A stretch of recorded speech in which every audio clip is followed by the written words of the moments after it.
এরপরে প্রশ্ন করেছেন একজন, বর্তমানে সৌদি সরকার নির্দিষ্ট শর্ত সাপেক্ষে মহিলাদের মাহরাম ছাড়া হজ করার অনুমতি দিয়েছে। এই অনুমতি গ্রহণ করে মাহরাম ছাড়া হজ করা যাবে কি না?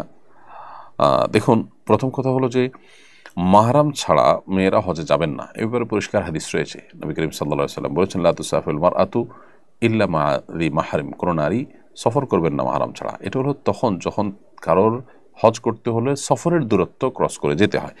যিনি হজের এলাকাতেই আছেন তিনি যদি একা একা হজ করে ফেলেন তার হজ হয়ে যাবে, কারণ এটা সফরের দূরত্ব নয়।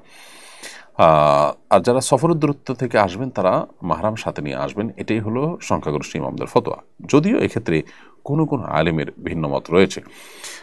সমকালীন ওলামাদের মধ্যে থেকে অনেক নির্ভরযোগ্য আলেম, অনেক ঠিক না, কোনো কোনো নির্ভরযোগ্য আলেম তারা বলেছেন যে যদি অন্যান্য নারীদের সাথে যান এবং সে সমস্ত নারীরা তার বিপদে আপদে তার পাশে দাঁড়াবেন এরকম স্কোপ থাকে, তাহলে সেক্ষেত্রে তাদের সাথে গেলেও হজ আদায় হয়ে যাবে।